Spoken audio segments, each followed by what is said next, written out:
Subscribe करें और bell दबाएं ताकि कोई खबर रह न जाए। सिद्दीकुल फारूक साहब एक खबर बता रही है कि मुस्लिम लीग नून की इक़्तिदार पर नज़रों के साथ साथ पार्टी में अंदरूनी इख्तलाफात भी गहरे। कल एक और खबर मैंने अपने नाज़रीन के साथ शेयर की थी जिसमें शाहिद खाकान अब्बासी साहब काफ़ी रंगेख्ता नज़र आ रहे हैं, काफ़ी खफा नज़र आ रहे हैं अपनी पार्टी पॉलिसी से।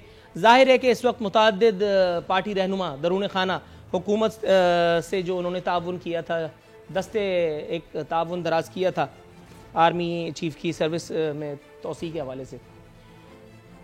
मतलब खबरें तो हैं, सुनबुन मीडिया को भी है, आपको भी है, दिफा करना जाहिर है आपका हक भी है हुजूर वाला। लेकिन sir, to be very honest, मैं बहुत ही माजरत के साथ आपसे ये सवाल पूछ रहा हूँ सर, पाकिस्तान मुस्लिम लीग नवाज के वोटर्स को दागे मफारकत देना आपकी जमात की क़यादत की एक तारीख सी बन चुकी है। इससे पहले जनरल मुशर्रफ के दौर में भी ऐसा हो चुका, जब एक मुतनाज़ा और मशकूक मुआहदे के ज़रिए मियाँ नवाज शरीफ सरज़मीन पाकिस्तान छोड़ गए, फिर उस मुआहदे से जो है वो जुटलाया जाता रहा, फिर वो मुआहदा जब पेश कर दिया गया तो फिर कोई और लेतो लाल पेश किए गए। इस मरतबा भी सिचुएशन कमो बेश वैसी ही है।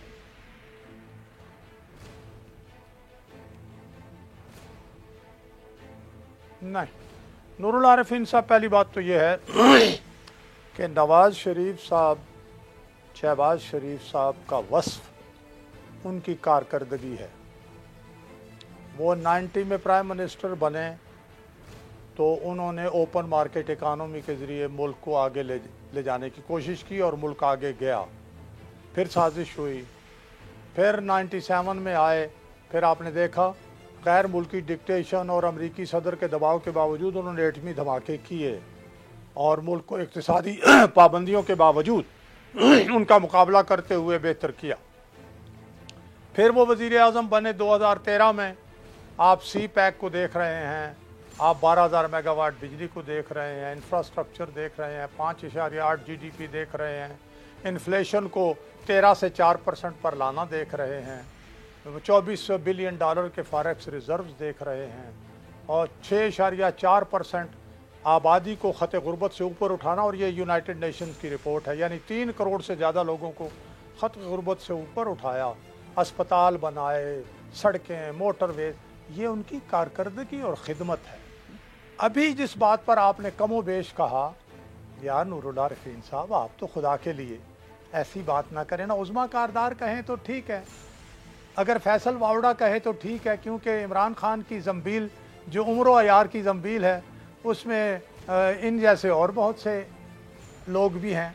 लेकिन आप देख रहे हैं कि हुकूमत ने ही एक मेडिकल बोर्ड बनाया, उसके बाद खून की बीमारियों के माहिर को कराची से बुलाया, फिर जनाब अली इनकी वज़ीर सेहत हर तीसरे दिन प्रेस कॉन्फ्रेंस करती थी।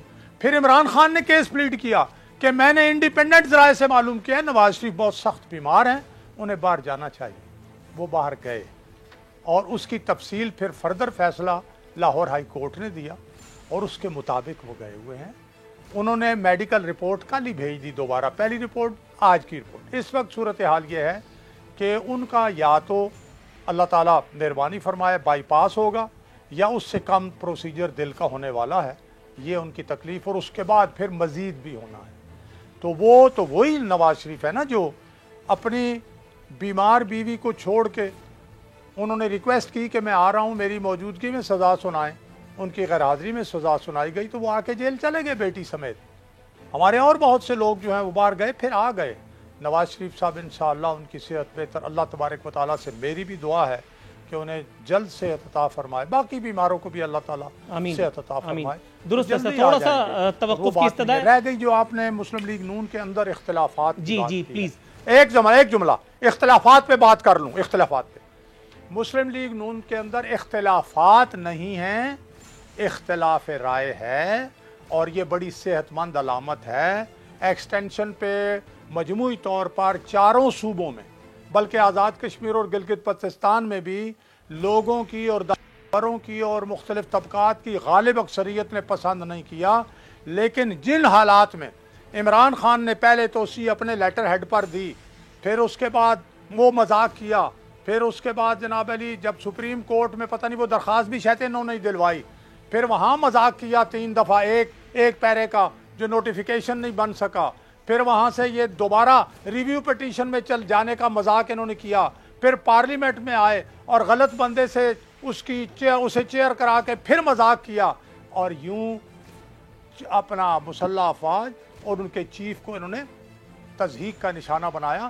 ہم نے اور نواز شریف نے حب الوطنی کا مظاہرہ کرتے ہوئے کہ اس مشکل صورتحال میں آپ نے پھنسا دیا ہے، ہم ایک دفعہ تو نکالیں گے اپنی فوج کو اس صورتحال سے، یہ کام انہوں نے کیا ہے۔ اس کو بھی بہت سے لوگوں نے پسند نہیں کیا، تو یہ اچھی علامت ہے کہ اب لوگ ایسی چیزیں پسند اس لیے نہیں کرتے کہ سپریم کورٹ کے چیف جسٹس کی توسیع ایکسٹینشن خود سپریم کورٹ کے 17 ججز کے فل کورٹ نے مسترد کر دی، اب سینیارٹی پر چیف جسٹس بنتے ہیں، بیوروکریسی کی توسیع مسترد ہو گئی، یہاں بھی نہیں ہونی چاہیے۔ درست ہے، تھوڑا سا توقف۔ محترمہ عظمیٰ کاردار صاحبہ، حبیب اکرم صاحب معروف صحافی، معروف تجزیہ کار، ان کا ایک کالم اقتباس آپ کی خدمت میں پیش کر رہا ہوں۔ وزیر اعظم کا کام خیراتی انداز کے اداروں کو چلانا نہیں ہوتا، بلکہ ریاست اور معیشت کو مؤثر انداز میں چلانا ہے۔ ملک میں ایسا ماحول پیدا کرنا ہے جس میں ہر شخص باعزت انداز میں روزگار کما سکے، نہ کہ اہل خیر یا حکومت سے گداگروں کی طرح بھیک مانگتا رہے۔ پناہ گاہ، لنگر خانے یا نقد امداد کی کوئی صورت صرف 1 یا 2% لوگوں کے لیے ہو سکتی ہے، جو کسی گنتی میں نہیں۔ قوم کی ضرورت صنعت اور تجارت ہے، جن کے بارے میں ہمارے وزیر اعظم کو کچھ پتہ ہے، نہ کوئی ایسا شخص ان کے گرد نظر ہی آتا ہے جو معیشت کے بارے میں صحت مند نظریات رکھتا ہو۔ وزیر اعظم کی حد تک سمجھ میں آتا ہے کہ ان کی زندگی میں معیشت کے معنی ہی محدود ہیں۔ انہوں نے کرکٹ کھیل کر کچھ پیسہ کمایا، جمائمہ بی بی سے پیسے لے کر مکان بنایا، اور پیسے والوں سے سرمایہ اکٹھا کر کے اپنی والدہ کے نام کا اسپتال بنا ڈالا۔ ظاہر ہے کہ ان سے توقع نہیں کی جا سکتی کہ وہ روزگار کی فراہمی یا زراعت اور صنعت کے بارے میں کچھ زیادہ جانتے ہوں۔ لیکن پھر بھی میرے محترم وزیر اعظم عمران خان صاحب بھول رہے ہیں کہ قوم نے انہیں ملک چلانے کے لیے منتخب کیا ہے، کسی کونسل کا چیئرمین نہیں بنایا۔ انہوں نے خانقاہوں کے لنگر کا انتظام نہیں کرنا، انہوں نے نوکریوں اور مکانات کا خواب دکھایا تھا جسے حقیقت بنانا ہے۔ انہوں نے صنعتی ترقی کا دعویٰ کیا تھا جسے ثابت کرنا ہے۔ وزیر اعظم مایوس نہ ہوں، یہ سب کچھ ہو سکتا ہے، مگر معاف کیجیے گا یہ کام ڈاکٹر حفیظ شیخ اور ڈاکٹر رضا باقر نہیں کر سکتے۔ اگر انہی کی پالیسیاں چلتی رہیں تو پھر ملک میں خیرات لینے والے تو بہت ہوں گے، دینے والا کوئی نہ ہوگا۔ وزیر اعظم کو بس یہ سمجھنا ہوگا کہ عوام کو صدقہ اور خیرات نہیں، پھلتی پھولتی معیشت کی ضرورت ہے۔ عوام کو پناہ گاہ کا بستر نہیں، اپنا مکان چاہیے۔ انہیں امداد کی نہیں، نوکری کی ضرورت ہے۔ انہیں آپ کے صوفیانہ افکار سے نہیں، آپ کے درست فیصلوں سے مطلب ہے۔ یہ تو تھی پڑھی لکھی بات۔ باٹم لائن سم اپ کروں اگر اپنی زبان میں، میڈم لال گلابی باتیں بہت ہو گئیں، کام کی بات پہ آ جائیں۔ نور العارفین، آپ کا بھی قرآن شریف آئی ایم شیور مجھ سے زیادہ بہتر مسلمان ہیں۔ سب سے زیادہ احسن کام جو اللہ تعالیٰ کو پسند ہے وہ کسی کو کھانا کھلانا ہے۔ 2 طریقے کے میجرز جو ہے وہ ریاست کا کام ہے، ایک ہوتا ہے لانگ ٹرم پلاننگ، ایک ہوتی ہے شارٹ ٹرم پلاننگ۔ جو ہماری اکانومی ہے اس کو انٹینسو کیئر سے نکال کے وارڈ میں لانا اور وارڈ سے نکال کے دوبارہ اس کو مستحکم بنانا، یہ لانگ ٹرم پلاننگ ہے۔ اس میں ٹائم لگتا ہے کیونکہ 35 سال کا بگاڑ جو ہے وہ آپ 1-2 سال میں اس کو ٹھیک نہیں کر سکتے۔ اس اثناء میں وہ پاکستانی آبادی جس کو یہ 60% غربت کی لکیر کے نیچے چھوڑ کے گئے ہیں، کسی اگر شخص کے سر پہ چھت نہیں ہے یا کسی کے پاس اگر کھانا نہیں ہے تو ایک اس کو آلٹرنیٹو اگر آپ دے دیں کہ ایک لنگر خانہ یا شیلٹر ہوم بنا دیں تو اس میں کیا برائی ہے؟ یہ شارٹ ٹرم میجر ہوتے ہیں کیونکہ آپ کے جذبے حب الوطنی کے جذبے ایمانی کی میں قدر کرتا ہوں، لیکن ایک اچھا بھلا آدمی، ایک اچھی بھلی قوم جو اچھی خاصی حق کما رہی تھی، جو اچھا خاصا پھل پھول رہی تھی، تقریباً میں اگر میڈیا انڈسٹری کی بات کر لوں، ٹائم ملے گا؟ اللہ اکبر، میں کہہ رہا ہوں ان کو اللہ تعالیٰ مصروفی رکھے بھائی، ان کو ٹائم مل گیا تو جو ہے وہ بھی جائے گا۔ کیا بات کر رہی ہیں؟ اس کے بعد پھر ہم لوگ بھی اللہ معاف کرے اللہ معاذ اللہ کہیں سیلانی غریب پہ بیٹھے نظر آئیں گے۔ میڈم آپ مجھے ایک بات بتائیے، آپ مجھے صدقہ اور خیرات کے فیوز و برکات سے آگاہ کر رہی ہیں جبکہ آپ کو پتہ ہے کہ میں کام کی بات کر رہا ہوں لیکن آپ سننی نہیں ہے۔ اچھا ٹھیک ہے، سنیے میری بات۔ میڈم ایک بات مجھے بتائیے، ایک اچھے بھلے کھاتے پیتے کنبے کو اس کے پاؤں کے نیچے سے زمین نکال کر کے اور اس کو چمن لے کر کے اور چوک پہ بٹھا دینا بھیک مانگنے کے لیے، یہ کوئی صدقہ خیرات ہے؟ मीडिया इंडस्ट्री जिस वक्त आप किसको भीख एक मांगने सेकंड के लिए बिठाया है मुझे बात भाई? तो करने देना, मैं भी घर से बात किसको करने के लिए भीख आया। मांगने के अरे लिए मेरी बिठाया बात तो सुन ले, अल्लाह का वास्ता। हाँ, फरमाएं। जिस वक्त आप अल्लाह के हुक्म से इख्तिदार में नहीं आई थी ना, जिस वक्त मैं और मुझ जैसे और जुबान दराज आपकी हुकूमत की जरूरत है, आपकी सियासी जमात के, उस वक्त मैं मीडिया इंडस्ट्री की बात कर रहा हूं, बामे उरूज पर थी, बामे उरूज पर थी। नवाज शरीफ का दौरे हुकूमत हो या आसिफ अली जरदारी का, आसिफ अली जरदारी के दौर में सिर्फ लोगों को जान से मार दिया जाता था, चलो, और वो भी आसिफ अली जरदारी तो खुदा न खास्ता नहीं करते थे, वो भी कुछ और शरपसंद होंगे नामालूम अफराद। लेकिन मैडम, जब से अल्हम्दुलिल्लाह सुम्मा अल्हम्दुलिल्लाह आपके इख्तिदार का सूरज सवा नेज़े पर चमका है ना, मीडिया इंडस्ट्री वाले नान छोले की दुकानें लगा रहे हैं, और आप फिर मुझे सदका और खैरात की फयूज़ व बरकत समझा रही हैं।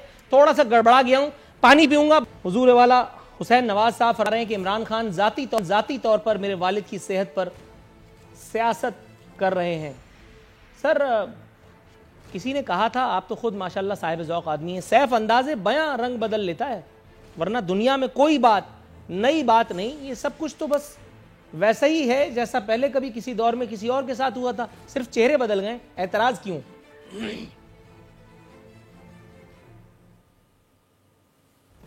देखिए, पहली बात तो ये है, बिलाशुबा ये दुनिया है, इसमें तजुर्बा बहुत कुछ सिखाता है, मुशाहिदा सिखाता है। शर्त ये है कि तजुर्बे से सीख कर अमल ठीक किया जाए। माजी में शरीफ की तो फैमिली सियासी थी ही नहीं, वो सियासत जब आए फिर उसके है तो आपने देखा कि वो और सीजन वाला दस्त लिए लड़े, उन्हें मुश्किल बर्दाश्त की।